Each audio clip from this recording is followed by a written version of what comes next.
आंखें, दो परिवारों, दो भाई बहनों में चुनाव करना शायद बेहद मुश्किल होगा।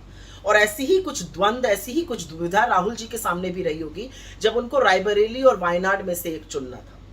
खैर, निर्णय हो चुका है और वो रायबरेली के सांसद बने रहेंगे। लेकिन जैसा कि उन्होंने वायनाड के लोगों से वादा किया था और कहा था मैं ऐसा निर्णय लूंगा जिससे दोनों लोग खुश होंगे, वायनाड का प्रतिनिधित्व अब प्रियंका जी करेंगी। और सही भी है, अगर परिवार बोला है तो परिवार को तो परिवार के सदस्य के हवाले ही किया जाता है। कौन नहीं जानता प्रियंका जी की नेतृत्व की क्षमता को और लोगों के प्रति उनके अपार स्नेह को। तो वायनाड को तो सबसे पहले बहुत बहुत बधाई हो। प्रियंका जी एक अकेली ऐसी हैं जिन्होंने पूरे चुनाव में नरेंद्र मोदी को निरुत्तर करके बार बार चुप कराया है, बोलती बंद कर दी है।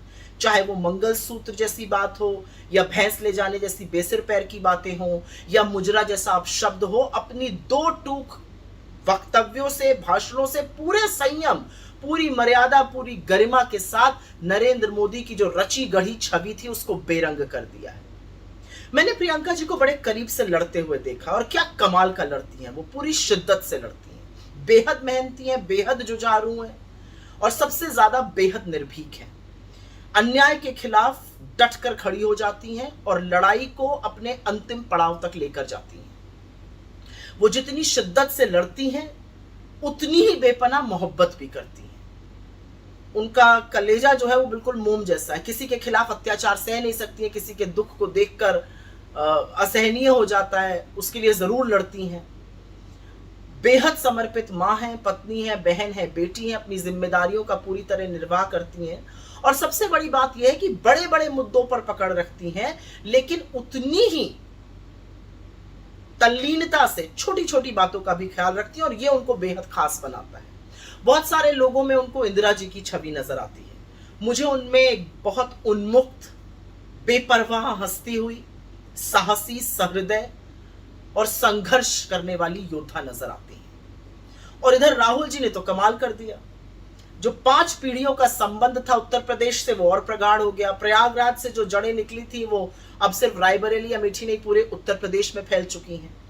उनके इस नतीजे से बीजेपी के माथे पर पसीना आना लाजमी है, क्योंकि CSDS का एक सर्वे हुआ था जिसमें बताया गया था कि उत्तर प्रदेश में लोगों की जो प्रथम प्रधानमंत्री की चॉइस है वो राहुल जी हैं। मोदी, योगी सबसे कहीं आगे। उनके इस निर्णय का दूरगामी परिणाम होने वाला है। जो 10 विधानसभा के उपचुनाव होंगे उसकी जीत की जो शुरुआत होगी वो 2027 की आंधी में बदलेगी। राहुल जी का यूपी में डटे रहना, जिस यूपी में बीजेपी हाफ हो चुकी है, उसको पूरी तरह से साफ कर देगा, इसमें मुझे कोई संदेह नहीं है। लेकिन जरा एक बार सोचिए कि सदन में बीजेपी राहुल जी से पार नहीं पा रही थी, उनका कुछ नहीं कर सकती थी, समझ में नहीं आ रहा था क्या करें। और अब वहां पर प्रियंका जी भी होंगी और वहां पर इंडिया गठबंधन के और तमाम प्रबल नेता होंगे। तो कुर्सी की पेटी बांध लीजिए, क्योंकि सदन का तापमान तो बढ़ने वाला है।